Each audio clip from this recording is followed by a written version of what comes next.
It was supposed to be a controlled experiment. A dangerous, yes, but bold experiment. And it was supposed to help people. It was supposed to help us develop more effective treatments for mental health issues. That's all I ever wanted to do, and I'm sorry, I'm getting ahead of myself. I've been alternating between drinking myself numb and distracting myself with, well, anything at this point. Yeah, I know that's not healthy. I'm a doctor who specializes in mental health, for crying out loud. I know what constitutes unhealthy coping mechanisms. I also know that outright confessions can have mixed results at best. But damn it, I need to try something. I need to try anything to deal with what I've done. Even if I fail miserably, at least others will know. Because people should know about Project Death Screen. What it is and how it developed, that's a long story. Too long for me to recount. But I still want to try to share the most critical details. Because, as it just so happens, those details only exist because of me. So who am I, you might ask? Well, my name really doesn't matter at this point. I'm pretty sure if I shared it, it would only undermine my story. The less than ethical people I dealt with probably made sure of that. But before I ever crossed paths with those people, I wasn't that extraordinary.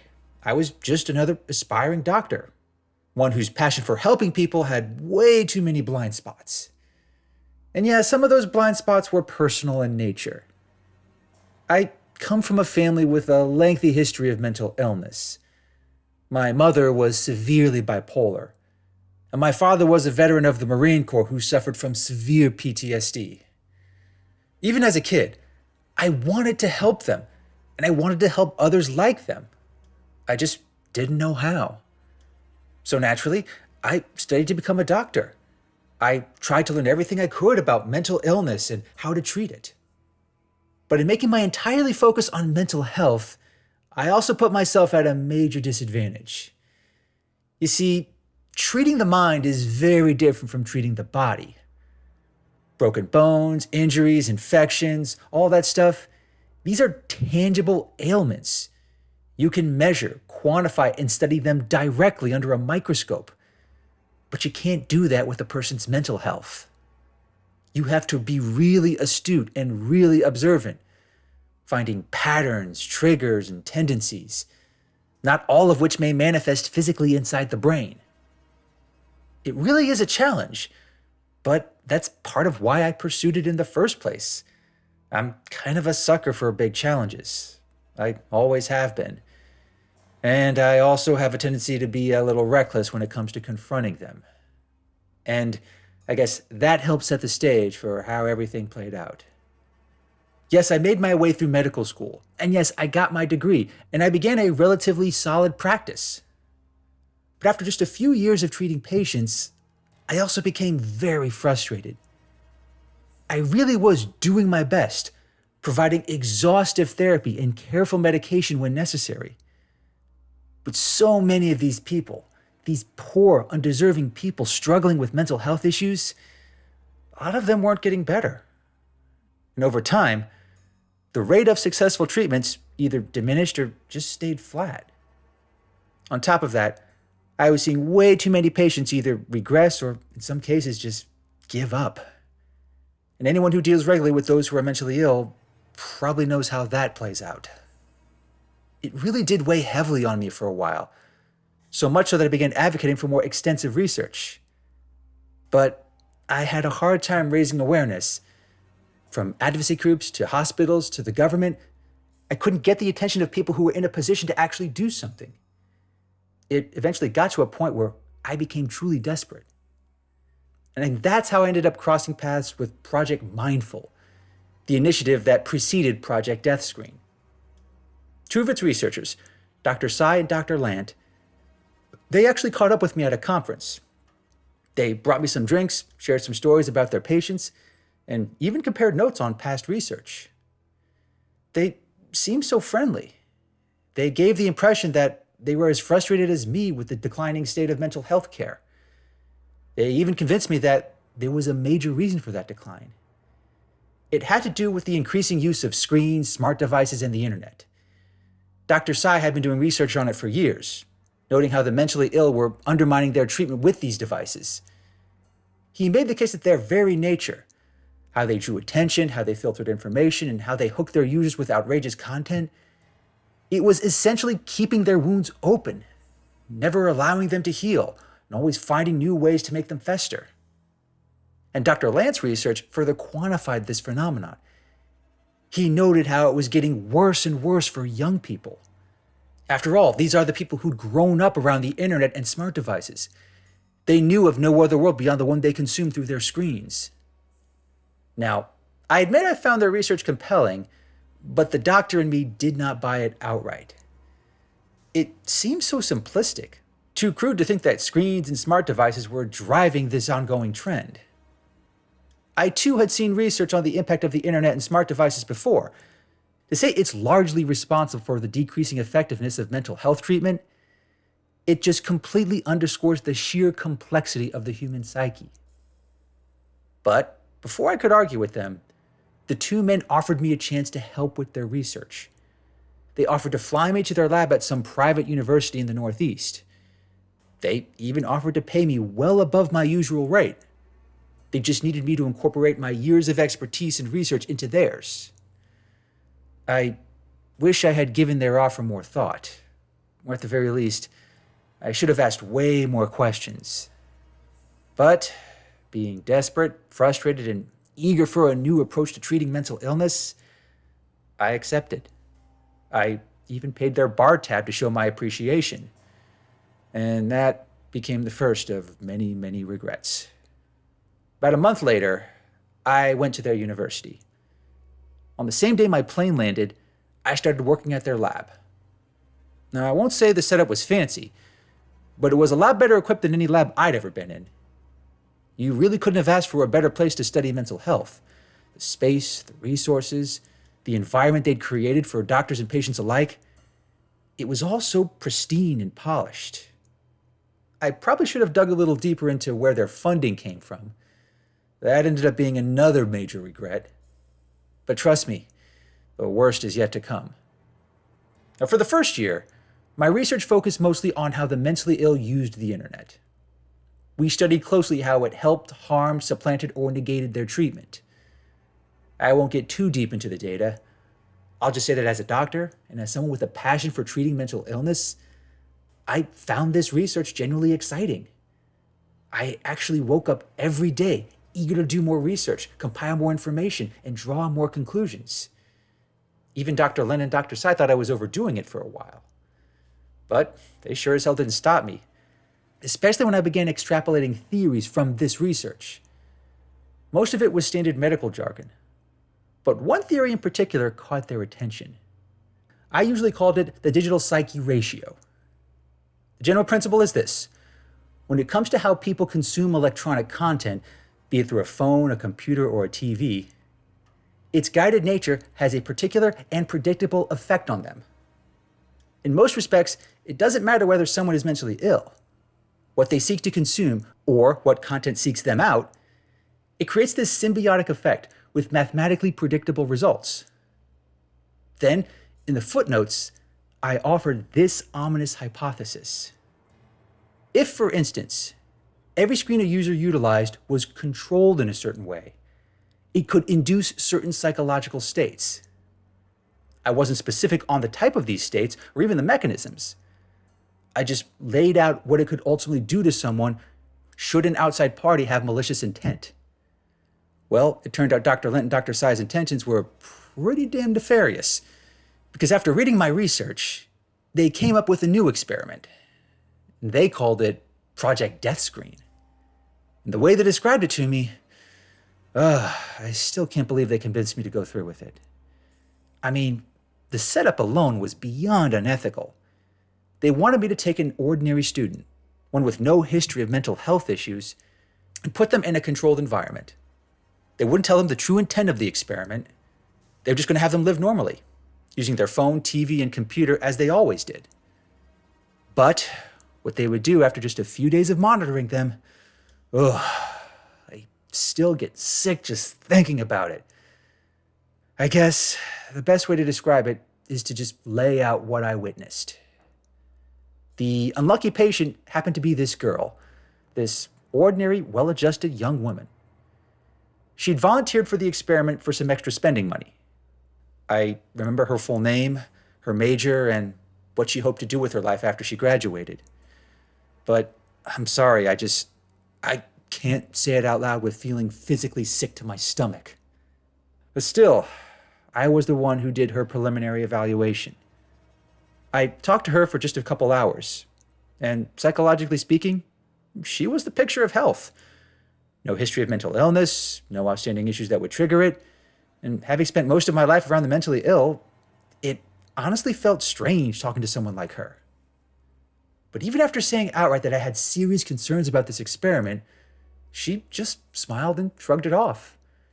She claimed she knew the risks, she read the paperwork, she was willing to accept whatever came of it. Unfortunately, neither one of us truly understood those risks. The experiment started that same evening. The woman had agreed to live in a makeshift apartment for the weekend. Dr. Lent and Dr. Sai fitted it with cameras and monitoring equipment. Some were hidden, but most weren't. We even let the woman know where they were, assuring her that her privacy would be respected. I remember walking through the apartment with her. She trusted us, me, Dr. Lent, and Dr. Sai, that no harm would come to her. I still had my share of reservations, but I kept silent. But my two colleagues were a bit more involved than usual. They were also a lot more tense. They kept talking to each other under their breath, occasionally whispering things to their assistants. That alone was strange, because they were usually so open and transparent around me. That should have been a red flag, but I chose to ignore it. I didn't know it at the time, but this marked the point of no return. The experiment was underway. The woman took a few hours to get comfortable, just living and lofting about like any other person her age. She watched TV, played games on her phone, and did work on her laptop. It was so mundane that many of the assistants watching fell asleep. All this was meant to give us some baseline control data. That way, we would know just how much impact the later variables would have. Then, at around 9 p.m. that evening, those variables manifested. She was just sitting on the couch, watching TV while regularly checking her phone. Then, in an instant, the TV screen flickered. The screen on her phone flickered, courtesy of some malware that Dr. Lent installed. From her perspective, it must have felt like some minor power failure, which made sense. The weather outside was a bit stormy that night. But then, something else began displaying on the screens. The show she had been watching, some rerun of a late 90s sitcom, it took on a new form. The characters on the screen, they stopped what they were doing and started looking at her. And as they did, their faces changed, shifting into something more monstrous and horrifying. Then they addressed her directly, identifying her by name. And what they said, and what they ended up saying, shattered a lifetime of psychological well-being. Loser, pathetic, you disgust me. We all hate you. Those were the words they used. But trust me, how they were said, how they came across, it hit a lot harder. It was like the experiment took my ideas on how psychological trauma manifested from the perspective of a patient and channeled it through these screens. I don't know how they did it, but whatever they did, they somehow made sure it was tailored to this one woman. I still don't know how they did that. I knew there were some very tech-savvy research assistants. I think one of them even claimed to be an expert in deepfakes and AI-generated renderings. For all I know, they shot this footage themselves in a garage. But whatever the method, it didn't matter. Because all I could think about at that point was this poor woman. At first, she seemed confused. She tried changing the channels. But even when she switched to a completely different show, the same thing happened. The characters on the screen came to life, even wholesome cartoon characters from kids' shows. And before her eyes, they just turned into these monstrous new forms, repeating the same damaging mantra. Loser. Pathetic. We hate you. Everyone hates you. The woman tried and tried, changing channels, launching streaming apps, and going to other websites. She tried to do the same on her phone and her laptop, but it didn't matter. Every screen kept bombarding her with this message. If it wasn't people, animals, or animations, the entire text of websites would change. They would just be ads and headlines telling her how terrible she was, attacking her on every conceivable level. It targeted her insecurities. It targeted her shortcomings, even embarrassing things she'd told us about herself. It was weaponized to the utmost. She began getting visibly distressed. She then tried to turn everything off, but it didn't work. The TV stayed on, her phone stayed on, her laptop stayed on. She eventually tried to unplug the TV, which had been mounted to a brick wall. That proved plenty difficult. She struggled, so much so that she bloodied her hands and ripped off her fingernails. All the while, every screen kept blaring the same damaging message. Loser. Pathetic. You cannot hide from it. You are disgusting. At that point, I wanted them to at least tone it down. But they didn't listen. I kept watching with increasing concern. I saw this woman growing increasingly distressed. She tried covering her ears and closing her eyes. She began pacing across the room. At one point, she shoved all her devices under the couch and ran into the bedroom. But she wasn't safe in there either. Even the alarm clock and the lights had been wired somehow. They all kept flickering ominously, blaring this same traumatizing message to her. From inside that room, it must have felt like the entire world had turned against her. Everything and everyone, not just her devices, but the entire world, was suddenly disgusted by her mere existence. Now, I don't care who you are or how tough you think you are. You could have the thickest skin and the strongest will in the world. But when this sort of thing bombards you like this, it affects you. It wounds you on a deep psychological level. The woman ended up hiding under the covers like a scared child, crying and yelling for us to make it stop. At that point, I turned to Dr. Lent and Dr. Sai and urged them to end the experiment. But they refused. They said Project Death Screen was working better than intended. I swear I wanted to punch them both on the spot. But I never got the chance. Some guards, who were not affiliated with the school, mind you, stormed in and subdued me. They then dragged me out of the building, locked the door behind me, and said I was no longer welcome. I tried to call the police, but I couldn't get through. And even when I did, they didn't take me seriously. Honestly, I think my call might have gotten diverted. Because I swear, their voices sounded like some of the research assistants. I must have lingered outside that building all night, trying to figure a way back inside. But it was no use. I eventually fell asleep near the front door. And that ended up being the last uninterrupted sleep I ever had. Because the next morning, the doors unlocked, and I was able to get back inside. I ran as fast as I could to the research area. I had every intention of fighting through anyone who got in my way. And once I saw Dr. Lent and Dr. Sai, well, I'm not a violent man, but I swear, I would have choked the life out of both of them if I could have. But I never got the chance. Because when I got to the research area, it was empty. The woman was gone. The monitoring equipment was gone. All the research assistants and support staff, all gone. All that remained was my personal laptop, which was now sitting atop a table in the test area. It was even open, the main screen unlocked and on full display. I ran over to check it, hoping I could use my notes to expose the project. But that assumed that Dr. Lent and Dr. Sai were idiots, and they most certainly weren't. They'd already scrubbed the device, wiping my laptop almost completely clean, leaving only a single video file for me to play. Now, I'd rather not play the file for you. It's just way too disturbing, even for the worst parts of the internet. I'll just say that it showed what the experiment did to that poor woman. Granted, she's still alive, but she's just... I don't know how to put it into words. I'm honestly too afraid to try. Where she is now, I don't know. But in my professional opinion, I can safely say that she's never going to be the same. What we did to her cannot be undone. If it's ever done to anyone else, or God help us, a large group of people, I'm sorry, it's too much.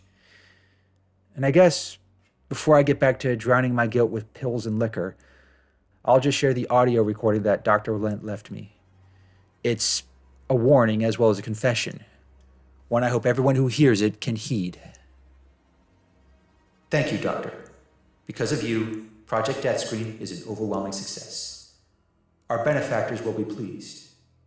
All the time, money, and resources spent on this effort, it finally paid off. At last, we have the perfect weapon for the information age. And we have an entire generation who have made themselves targets, surrounding themselves with screens, data streams, and content. Before today, that was a serious concern. A population capable of seeking and sharing information, connecting and communicating through various means, that is not ideal. Such a population is difficult to control. But now, we can. Thanks to Project Death Screen, thanks to you, we have control once more. Our first test subject was a true testament to our work. Mentally, she is broken, traumatized, and frail. Take comfort, though, because that was always the goal. Before, mental illness was a problem, a sickness that could not be controlled or channeled. Now, it is a weapon and a tool, one we can deploy at whatever and whomever we choose. For that, we thank you. Rest assured, the rest of your salary has been paid. You may return home tomorrow, but do not bother trying to find us. Do not bother looking for us either. Our benefactors have already covered our tracks, and should you attempt to expose this project or its capabilities, well, thanks to you, we already have the perfect recourse.